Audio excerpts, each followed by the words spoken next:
So the big thing, yeah, hey, come on up front, wherever you like.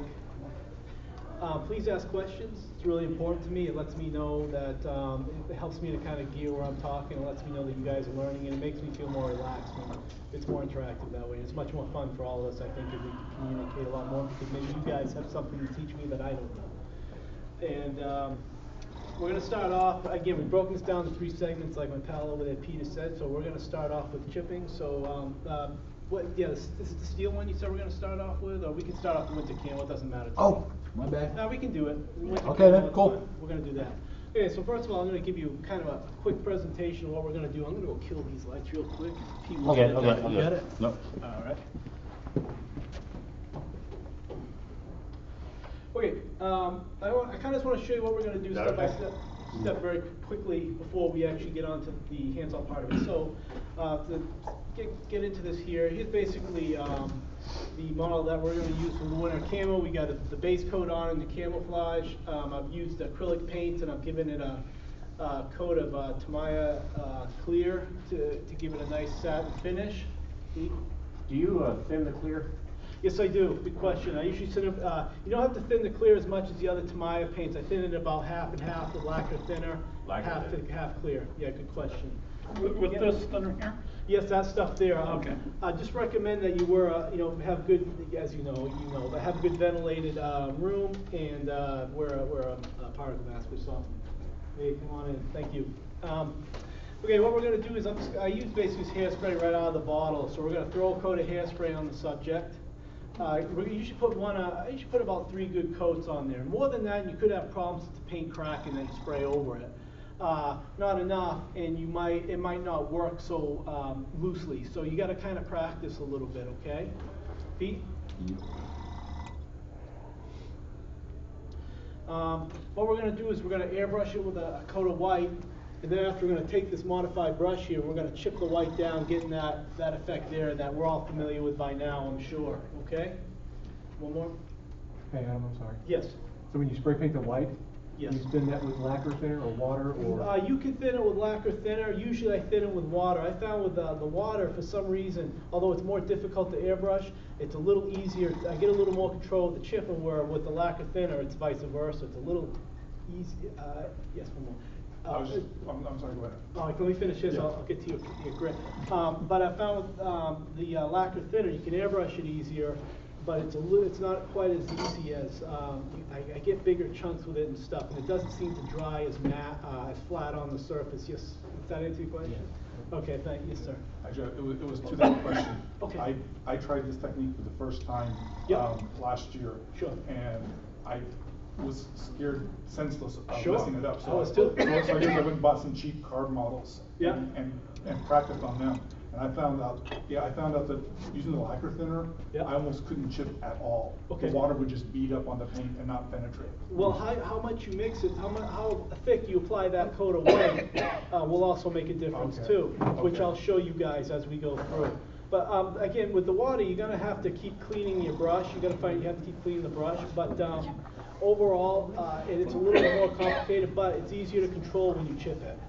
Okay. With water. Any other questions? Or if you use Tamaya thinner, but not the lacquer thinner, but regular thinner. Well, the regular thinner is kind of like isopropyl alcohol, okay? And I've never done it that way before. And, that might work good too. You might want to try that, or just get, like he said, get a test piece of plastic and screw around with it. That's what I ended up using was Tamaya's acrylic thinner. With the blue cap or the yellow cap? The white cap. It's acrylic thinner, not the lacquer thinner, the X20. With the blue cap? I thought it had blue cap. No, the white cap. Okay, here's with the white cap? Well, the lacquer thinner has a yellow cap. Yeah, the lacquer thinner has a yellow cap. And the other one has a blue cap? The other one has a white cap. And you had problems with it? No, I had problems with the lacquer thinner. When I switched to the other one, it worked fine.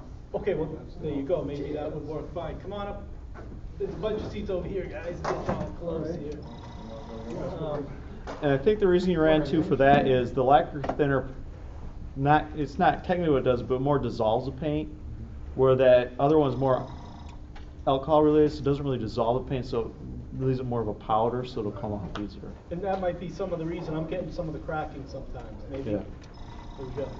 Hey guys, yes. Okay, real quick, I've never done this, and I'm busy. I've got a kid I'm working on. So I got the camo done, then, you put the lacquer, Toner clear. 3 times, the hairspray 3 The times. hairspray 3 times, yep. Okay, and then a light coat of, white, is that what you're saying? Yes, yes. And then when you say chipping, what does that mean? We're taking, all right, when we spray it, yeah, I know, I probably should have put another thing in here, me just airbrushing on this white coat. What we did is I went over and I airbrushed this white coat. Oh, there it is, right there. Okay. I changed slides for you. Okay, so it's in the right order? Yeah. I think so. Sorry about that. All right, so what I've done is we added the 3 coats of hairspray, and then we went over it and we airbrushed on this light random coat of white, okay? You see what I'm saying? Yeah. Okay, next one. Okay, we're ahead of ourselves. All right. Can you Oh, go, didn't I? Yeah, go back. Yeah, I think I can. Come on, go back. That's all right. I mean, Not gonna do it for me. Damn it. Now you showed the stippling brush before you showed. Yeah, that's why when I turned around, I saw them like, Yeah. what? Come on, go back. I like it being here. It's not, no, man, it's the way it's got pulled in. All right, just move forward. We'll go from here. All right, you guys review. Okay, now the 3 coats. Okay, next. Okay, bang, right here. What I do is I airbrushed a coat on. Okay, and I skipped that slide. Now we're at the next slide where I'm taking this brush here that I cut off the bristles and we dipped it in tap water. And we're just kind of getting that effect here. We're taking off the layers, giving it that worn look. Okay. Okay. I'm going to show you anyway, hands-on. You're sitting right there, so you'll get a good gist of it. All right. Okay, so we're all right. Next one, please. Yeah. Pete. Okay. What I'm doing now is, all right, is what you can do is you can go over and you can seal it with a varnish. Some people use a matte varnish. Sometimes, lately I've just been using a satin varnish because once you add all the oil washes and everything, that satin tone is going to be brought down to more of a matte tone because oils, as you all know, dry very matte, correct? Okay, next one, Pete. And again, we're going to be doing all this here anyway. So, and even now, what I've done is I've airbrushed another white coat over the satin coat to get more layers in the winter camo, which I'll show you. And you can even take a fine brush and you can paint on streaks of the white paint where it's been put on Hazeline and run down the sides. And you can, if you're quick with a brush, you can paint that white. You can paint that white paint right over the hairspray if you do it real quickly. Is everyone following me so far? Yeah? All right, great. Okay, any questions? Okay, please, Pete. Thank you. Yep, that was it. Okay, now here we go. Again, I'm taking this, and I'm going back over, and I'm chipping the paint, and you can even chip the right one, the white runs as well to make them look worn. So where we are was we added a coat of hairspray, we added a white coat of paint, chipped it, then we sealed it with a matte varnish, we added more hairspray, another coat of paint, then these runs, and now we're chipping it all down again, and that's the final step. Now all we got to do after is seal it. So let's go to the next one. And again, we're just taking, like in this case, this time I used a satin varnish with a little bit of airbrush thinner, and we just sealed all the whole thing. And I think that's the last one before we get on to the next part. Okay, yeah, we'll get a little further. Okay, now we're going to add a wash. And we're just adding a general wash over the part. What this does is this brings out all the texture in the turret, and it'll also kind of give that, also to kind of just give a small filter at the same time, because when you apply a wash to the whole thing, you're also kind of applying a filter too, as you're changing the tone of the paint a little bit. In this case, more of an orange hue, okay, to kind of give it an off-white appearance. Next one. You're using an oil base to do that? Nope, it's an enamel-based paint, okay? And then you can add your pin washes using the same wash, to bring in all these weld seams, the hinges, stuff like that around the door, okay? Peter? And what I usually do after that is, now that, after that wash, which also worked as a filter, I just take the white paint and I go back and I highlight areas of the paint to give more tones and depth to the winter camo, okay? Everybody see that? And that again is water-based paint? Yes, it's the same paint right out of the jar, correct. Okay. Okay? Adam? Yes. I see a lot of models, they do flood coating with their washes, but I like your pin washes because it's more controlled. Yep. It doesn't change the base color, and so, yeah. Yeah, it depends, like, sometimes when you're careful, when you get out of, I call it a general wash, or what was the word you used? Flood coating. Or flood coating, that's cool. you know, you're gonna kind of, in essence, you're gonna kind of get a filter from it too. So, but if you wanna make it more controlled, you know, it's up to you, it's up to what you wanna do. You know, that's where you can, all these techniques, you know, you don't have to use all of them. Yeah, I'm just more for awareness, and whatever you guys wanna do and the final results you're looking for, you have all these little things in your toolbox that you can kind of, yes, sir. How do you paint the red circle? I just took a piece of paper, I cut a hole in it, put a mask on it, or I'm pretty sure it's a piece of paper, taped it in place, and I just airbrushed it using Maya paint. It's a air identification, I guess. Yeah, I know.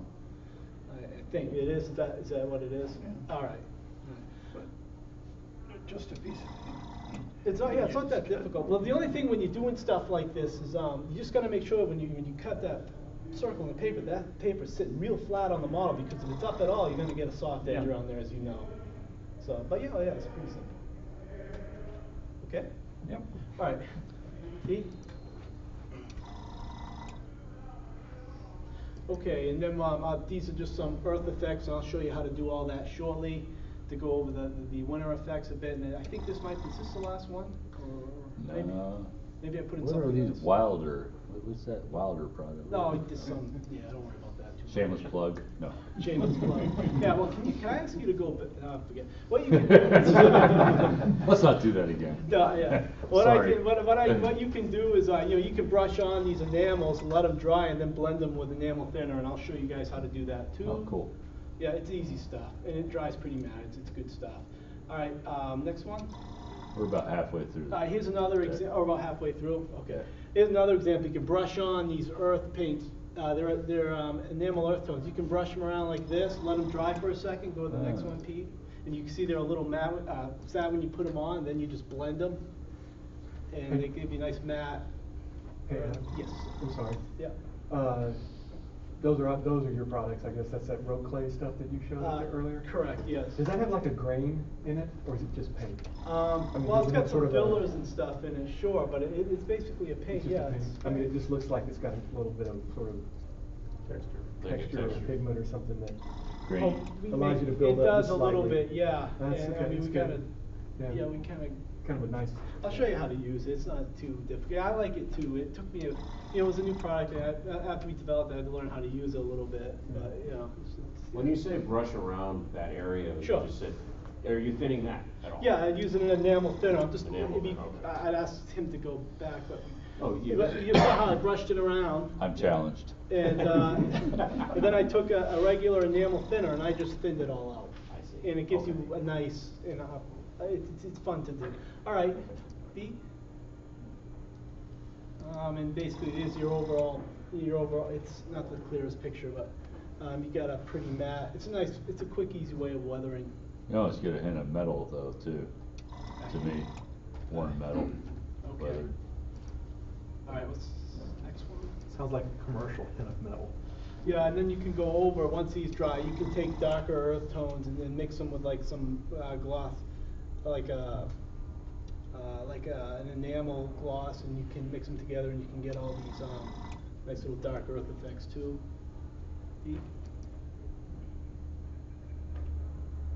And basically this is the end result. That's what we're kind of going to be working on. But you know, you can see the white highlights that we added, which we'll do, and when you add, and you know, you can put scratches in it and stuff, which I'll show you how to do. And yeah, and I think the rest is just the finished model, right, Pete? I don't know. Yeah. I'll let it run and tell me when to stop. Yeah. In this case, I kind of just focused winter camouflage on the turret to kind of give it a little contrast from the rest of the hull. But even when you did that, Adam, Yes. you intentionally didn't shoot the whole turret white?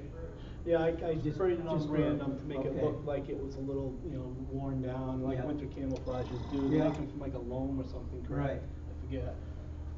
But you sprayed it on using an airbrush. Can you pause it, Pete? You airbrushed that, the white. Yes, which we're gonna do in a moment. Yep.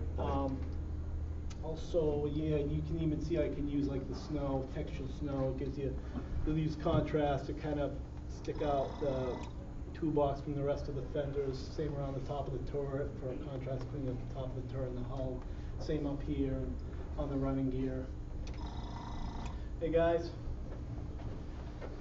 Some seats there, or we got Yeah, we got some room over some here more too. chairs We want to there. get up closer. Okay?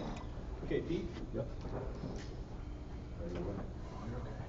Yeah, I think it's just, okay, so I think we can pretty much get going now.